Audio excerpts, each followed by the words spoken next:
From the Advocate magazine in partnership with GLAAD, this is LGBTQ&A. I'm Jeffrey Masters, and on the podcast recently, we've been talking a lot about HIV with people like Peter Staley, Sarah Schulman, and Northrup. And today I wanted to continue and expand on those conversations by bringing you an episode of Making Gay History featuring Larry Kramer. Making Gay History, if you don't know, is an incredible podcast hosted by someone who's become a dear, dear friend, that is Eric Marcus. Eric got to interview Larry Kramer back in January of 1989. This interview really shows his softer side in a way that I find extremely compelling. He ends the interview by saying that he loves being gay.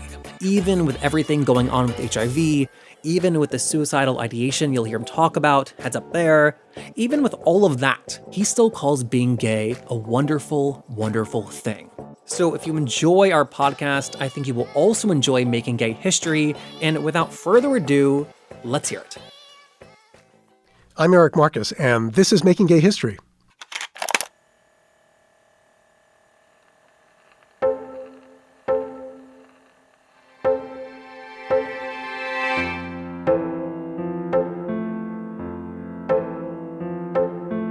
If you've heard of Larry Kramer, then his reputation as a passionate activist with high expectations and a short fuse probably precedes him. If you don't know him, Larry is famous for being one of the first civilians to sound the alarm even before AIDS was called AIDS and became a catastrophic worldwide epidemic that has swept away millions of lives. Back in the early 80s, Larry earned more than a few enemies because of his calls for gay men to cool it with their sex lives. Even before the virus that causes AIDS was discovered, it was clear to Larry and many others that it was a sexually transmitted disease. Coming on the heels of 1970s gay liberation and newfound sexual freedom, almost no one wanted to hear an angry middle-aged man tell them that they had to stop having sex, that it was a matter of life and death. Before the AIDS crisis, Larry was best known for his work as a screenwriter and author. He wrote the Oscar-nominated 1969 screenplay For Women in Love, and he wrote the controversial 1978 novel Faggots, which pulled back the curtain on a world of promiscuous sex and drug use in New York's post-Stonewall gay subculture. It was AIDS that propelled Larry Kramer into the movement. His friends were dying, and he had to do something. In 1982, he co-founded the Gay Men's Health Crisis, now known as GMHC. 5 years later, he co-founded, along with Vito Russo and others, ACT UP, the AIDS Coalition to Unleash Power. ACT UP came to be known for its brilliant use of public protests to bring attention to the epidemic. By early 1989, when I first met Larry, AIDS had taken more than 60,000 lives, most of them gay men. Given all that, I knew Larry was someone I needed to interview, but I wasn't looking forward to it. I only knew Larry from press reports and television appearances, and from what I could see, he had more than earned his reputation as an uncompromising, angry, outspoken firebrand who was unafraid to offend. That's not the Larry Kramer I found on a winter afternoon at his apartment in New York City. I had braced myself for a tornado, and I found a teddy bear. So here's the scene. I'm sitting opposite Larry in his Greenwich Village living room. We're separated by his broad desk in a room that's all white. Out the window I can see Washington Square Park, and in the distance, the Twin Towers of the World Trade Center. As I set up my tape recorder and attach the lapel mic to Larry's shirt, we chat about how we both had wanted to find a husband early in life and settle down. And that leads us back in time to Larry's memories as a confused and unhappy college student in the early 1950s. I press record.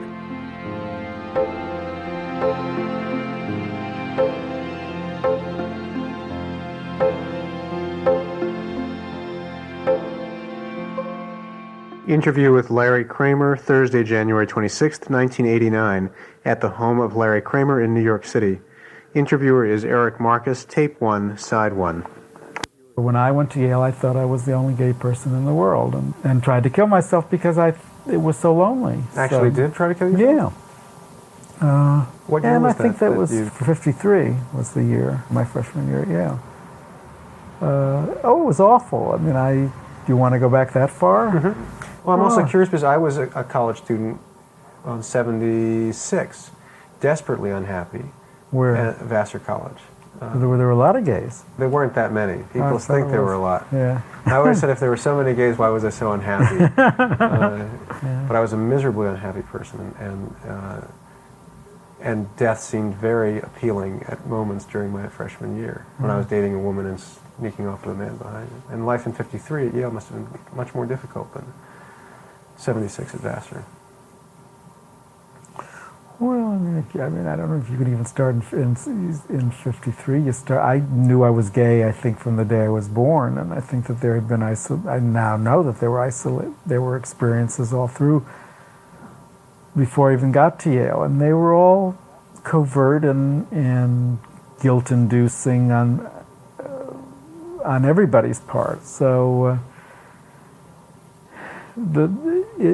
it seemed as if all those early years were spent trying to deny these feelings. The feelings would sort of get too strong and erupt, and I would have an experience which would always make me feel guilty in one way or another, and then you'd be calm. Vesuvius would calm down for a while.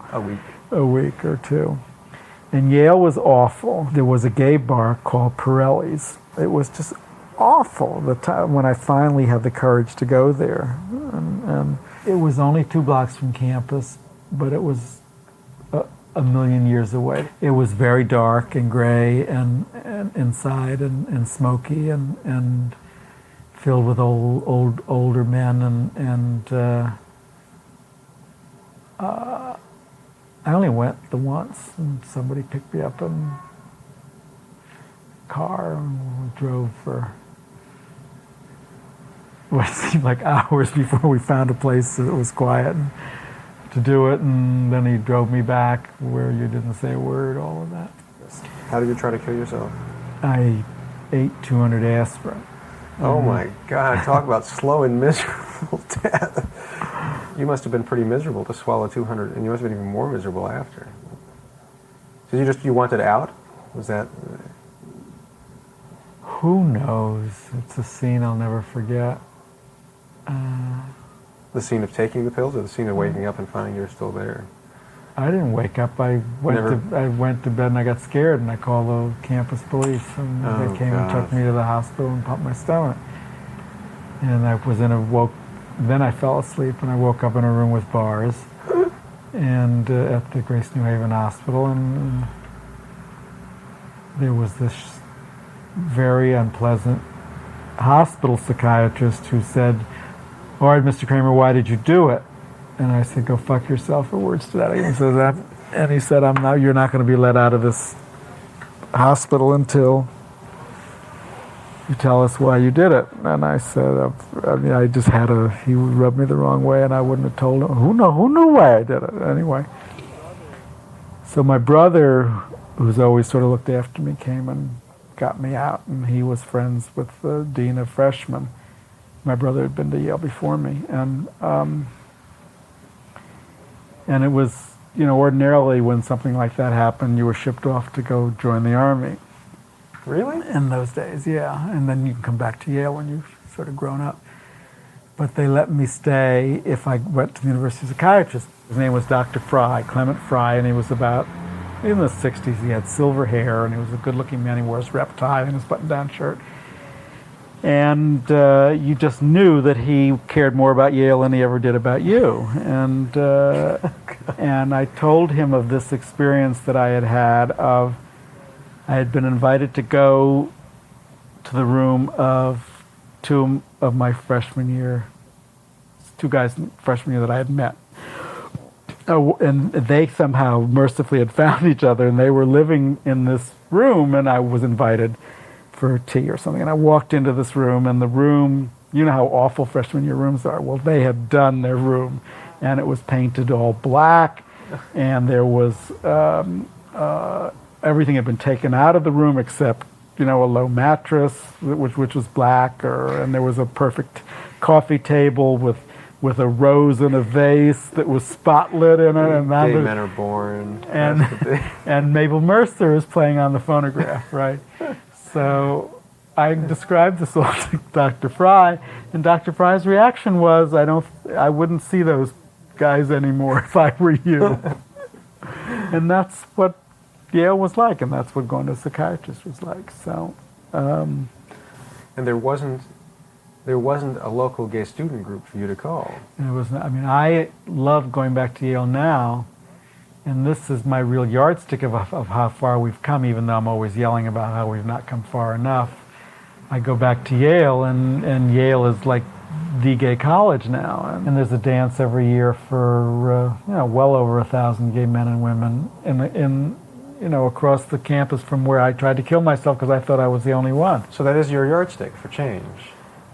It certainly is, yeah. That in 30 years' time, you were completely alone.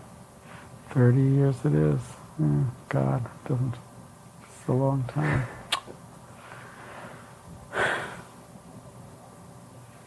So where does that leave us? A lot of change and no change. Well, yeah. Well, I guess it's in my nature to be impatient, and I only got politically involved because of AIDS, and there is no question that we have lost the war to AIDS, and that we've lost and will continue to lose a great many people whom we did not have to lose, and that the speed of research, treatment, education, you name it, has been tragically and inhumanely slow. It's an epidemic that need not have happened, and that we should have listened. There's no question that enough people knew what was happening. Who should have listened? The people specifically who should have listened? Well, the community. I mean, the gay press, the gay leaders. You were there before it was an epidemic, or just as it was becoming. Well, I think now we know that even when we found out in 81, it was much bigger than we thought, but we thought it was just beginning, right? 81, in this very room, in August 81, 80 men sat with Dr. Friedman Keene from NYU, who told us in no uncertain terms exactly what was happening, and he was right. In 81? In August of 81. The New York Times article that alerted everybody really was July 3rd, 81. The New York Times headline was something like, "Rare cancer seen in 41 homosexuals," and it said that all the guys had the same history, which was a history of having had all of these sexual diseases, amoebas, hepatitis A and B, and mononucleosis, and syphilis, and gonorrhea, and you name it. When I saw that in the New York Times, I was scared, because I'd had all of that. And I guess the penny dropped, as the English say, or the bell rang, or something. And I called Larry Mass, who was and is my friend, who was a doctor and who had written some articles. He wrote a health column for The Native, and had written about it before the Times had. And I guess I'd spoken to him peripherally about it, but not. It had the bell hadn't rung, I guess, until the time. I mean, the Times has a way of making you really sit up and say, "Wow." Well, if the Times covers it, it has to be real. So he said, "Go talk to Alvin, to Dr. Friedman Keene," which I did. And Alvin, who turned out to be gay, and we turned out to have mutual friends, said, "This is what's happening. You got to stop fucking. You're someone well known in the gay community. You have to do something about it. Somebody's got to go out there and tell them." And it was because of that I invited Larry Mass and I and two other guys now dead, Donald Krinsman and Paul Rappaport, invited everyone we knew to come to this first meeting in August. Did that include people from political groups, gay political We got groups? on the phone and we called everybody. We called anyone we could think of. Political people, rich people, media people, doctors, none of whom showed up. it was a good cross-section. And it was, a lot of people didn't believe him. Did you know this was a hot political football when you picked it up? Or did you expect people would respond to you or to what you had to say? That very meeting that night with Al, it was in the early evening with Alvin, so that, there were a lot of very nasty questions put to him. There were a lot of people saying, you're born again, how can you make all of these assumptions on the basis of so few cases, and how can you expect the whole community to stop fucking? And, there was no virus then. People say there's no virus now, but there certainly wasn't a virus then, and that didn't come for another couple years, and people could say you have no evidence to base this on, But didn't anyone say, even if there's the slightest possibility? Well, that's what he was saying, and that's what I was saying, and it wasn't so much the people that Paul Popham and Nathan Fain, who came to be my big adversaries in gay men's health crisis, it wasn't so much that they didn't believe or not believe what was happening. Paul had, of course, lost a couple of friends by then and a lover. It was that he didn't think it was GMHC's or anybody's position to tell anybody else how to live their lives, and that people had to make up their own minds. So a lot of valuable time was lost not being the conduit. I thought I was setting up or fighting to help set up with others an organization that was going to do one thing, and that organization became and still is another. What was it? It was set up to spread information and to fight to make the system accountable, and to spread the word of what was happening, and that we got to cool it. It was not that at all. It became very quickly. It was taken over by the social workers, and it is now what it is then. It's a social service and a very good social service organization. But again, that's our tragedy. It's an organization that helps people to die. It is not an organization that helps the living go on living.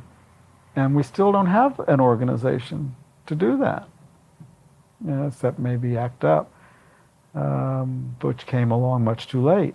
Better late than never, but much too late.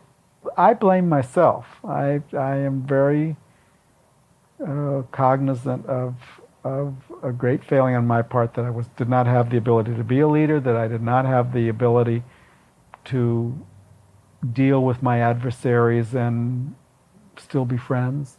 God didn't, if there is a God, did not give the gay community a leader when the gay community needed a leader. And you still failed hasn't. And you failed in that role. And I failed in that role. I feel very strongly I failed in that role. What does the future hold then? I think AIDS is going to get much, much, much worse, and a lot more people are going to die. And I hope that one of these drugs is going to do something about it, but I never seem to hear of any let up in the number of people who seem to be getting sick, and that's very scary. And I'm HIV positive myself, which I've just discovered. And you just were tested the first time? For the first time, yeah. For the first time, it's come home to me in an even more personal way, that my days may be numbered in a way that I didn't think of before. And that's made me real sad more than angry. I find myself going back to ACT UP, which I haven't done in a long time, because I got fed up with it. Well, there must be there's a greater personal interest than before, gives, I would think. That their fighting takes me out of my negativity, makes me just sort of being touched by their positivism, helps me. There are a lot of things I haven't asked you. Is there anything that you would like to comment on? I don't feel like I've been at my best today with you, and so I'll come back. Feel a little specious in not specious. Feel a little scattered in what I've said. So I don't know if I've said what I love being gay, and if I have been and am critical, it's only because I think we are very special people and capable of so much more. And And it's taken me a long time to be able to say that, because I'm of a different generation than many, You were born what year? 35. Mm-hmm. And I'm the generation that was sent off to shrinks because shrinks then thought they could change you, and you were expected to change. And it took a long time for me to come to terms with my homosexuality, and a lot of shrinks. Now, having come to terms with it and liking it, and then having to face AIDS is almost like a bum rap. Nevertheless, it's, I think we are very lucky. I think being a gay man, even today, with AIDS is a wonderful thing. I love being gay.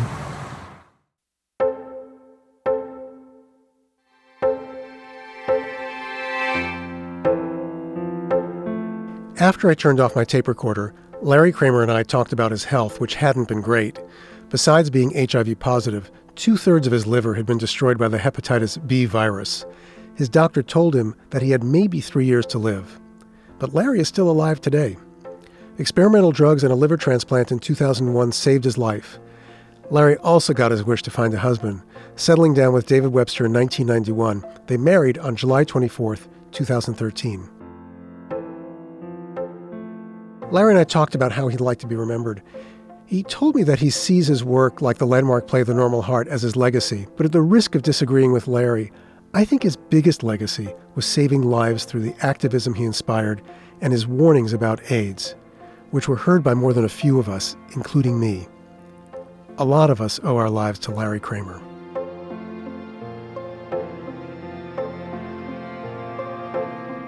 We've really appreciated all your emails telling us how much you love the Making Gay History podcast. This note came to us from Jason Clark on Facebook. I just wanted to say thank you for the countless hours that you have put into making these recordings and the podcast. I am a 32-year-old gay man, and before I was a teenager, I knew I was gay, and I lost an uncle due to AIDS back then. But he was never out, and I didn't learn that last fact about him until I came out to my grandmother.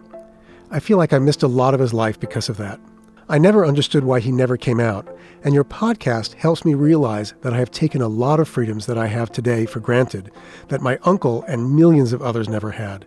I can't thank you enough for making me realize this. We'd like to include some of your thoughts in your own voices in future episodes, so email a voice memo to us at hello@makinggayhistory.com. And congratulations to Fran Tirado from the podcast Food for Thought for his winning entry into the inaugural Baking Gay History competition at our live event, which we held upstairs at the historic Stonewall Inn earlier this month. Food for Thought's new season is out very soon. Find out more at foodforthoughtpodcast.com. Thank you to everyone who helps Sarah Birmingham and me make Making Gay History each week. We couldn't do it without you. Ann Pope, Josh Gwynn, Michael Green, Bronwyn Pardis, and Zachary Seltzer. Our theme music was composed by Fritz Myers. Thank you also to our social media strategist, Will Coley, and our webmaster, Jonathan Dozier-Ezel. A very special thank you to our guardian angel, Jenna Weiss-Berman. The Making Gay History podcast is a co-production of Pineapple Street Media with assistance from the New York Public Library's Manuscripts and Archives Division and One Archives at the USC Libraries. Season 3 of this podcast is made possible with funding from the Ford Foundation, which is on the front lines of social change worldwide. And if you like what you've heard, please subscribe to Making Gay History wherever you get your podcasts. You can also go to makinggayhistory.com to find all our episodes, plus photographs, notes, and links for all the people we feature in Making Gay History. So long, until next time.